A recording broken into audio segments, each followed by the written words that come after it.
Hey, what's up YouTube? It's iAzerXD here, and today I'm bringing you my first place True Draco Demise deck profile that topped locals last Thursday.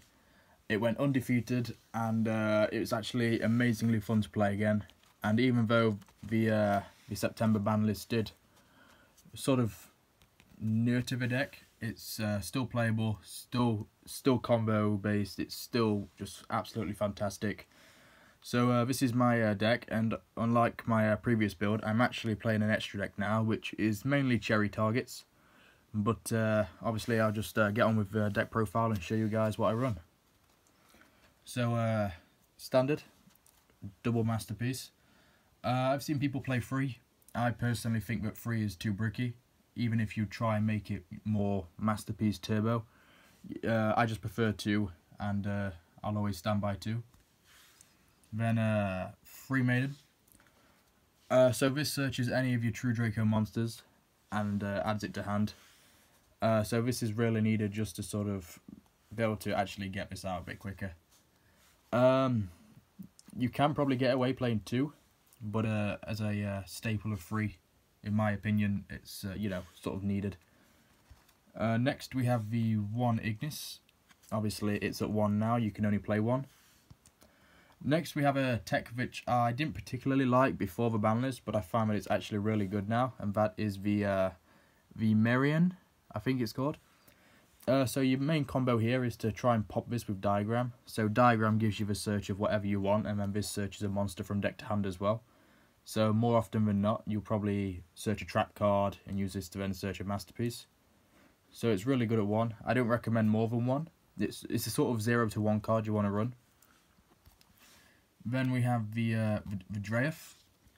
I do like this at 2 as opposed to running 1 of this, but I feel like that you've got to run at least 1 of each. Like Team Samurai, obviously he did a deck profile where he played 1 and 2, so 1 Draef, 2 Miriam. But I personally think that 1 and 1 is better, even if I do want to play 2 of this guy. And the last monster we run is obviously Max C.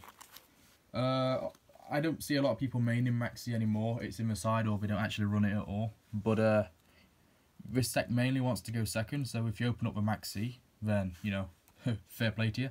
And if not, then obviously, you know, no love lost. So, that's a monster lineup. On to the spells. We obviously play free Dragonic Diagram. Then we have free Terraforming. So originally I was playing 3 and 2, but obviously since the ban list, I figured that whilst I don't like playing free, free is necessary just so you see this quicker. And obviously you can always side one out if you need to. Then we play 3 Heritage and 3 Disciples. So both of these give you an extra tribute summon. This lets you draw cards, this lets you recycle your cards. Obviously you want to play 3 of each. And because this is a Demise deck, we are of course playing 3 Card of Demise. This is insanely broken, especially in this deck, and I've seen a few people tech it in the Dark Magicians and even Kozmo, but it's just the most silliest card that, well, the fact that it's very expensive and at 3 just makes it ridiculous. Like, you could top deck this and then just make a board, so it's really good. Next we have 3 Duality and 2 Desires. I always hate resolving this, so more often than not, if I obviously depending on the matchup, I side 1 of this and 1 of this out. Sometimes I go just 2 of this or 1 and 2, but it all depends what I play against. Then next we have 2 Cyclones, because it's just that good really. Against Paleo, Pendulums to an extent, or even the mirror match, it's just really good. Then we have the 1 Geki. So Raigeki is obviously a board wipe, but it's also there in the main as opposed to side deck because I needed room inside. The last spell is obviously Monarch Stormforth. I find myself siding this out quite a lot. Next we play free Apocalypse and the 1 return, because 1 returns at 1 on the ban list. This effectively won my Kozmo matchup, despite the fact that for like 3 or 4 turns I forgot I'd actually set it. So, you know, just a mistake on my part. And obviously returns just special summon 1 from graveyard. Then we run 1 Waterfall.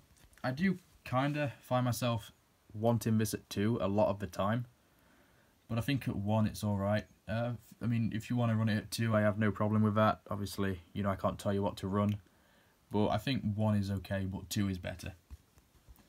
Next we have the 1 Warning, because Warning is silly.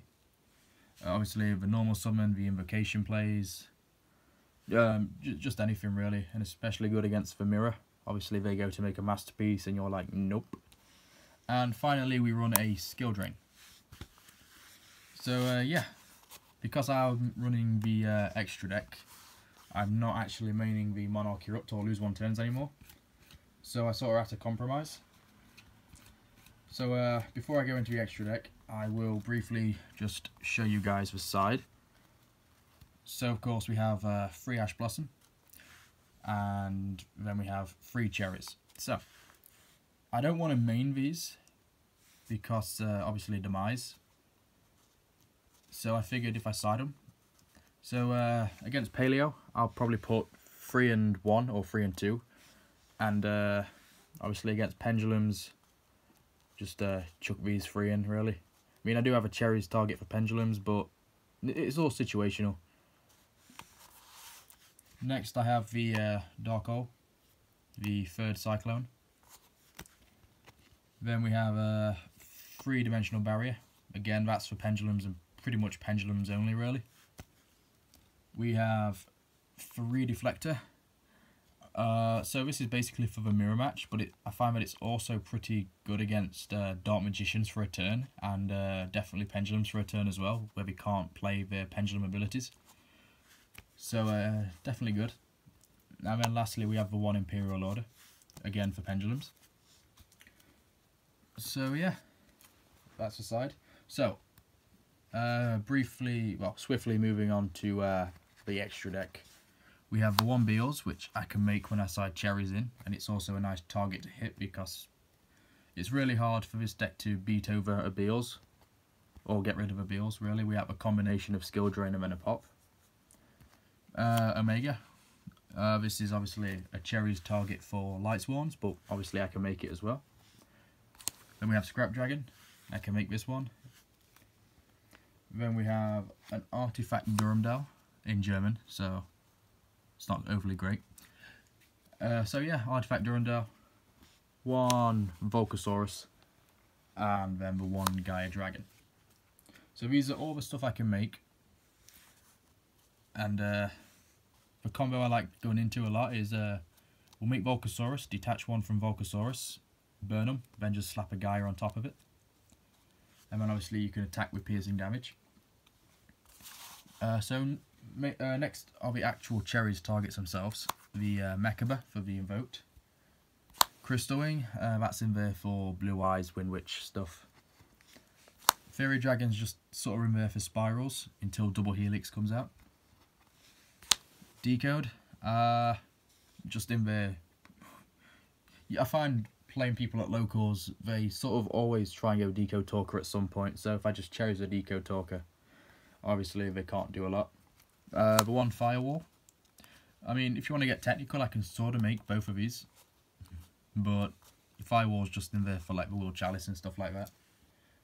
Then we have the Time Star, the Minerva, so obviously Pendulums and Lightsworns. We have the Toad for Paleo, and finally we have a Utopia Lightning, just because I didn't really have anything else to side, and I figured that if they tried to go Utopia Lightning to beat over a Masterpiece, then on the summon of Utopia, drop Cherries, hit this, and we just stuck with a normal Utopia. So anyway guys, that is my deck profile.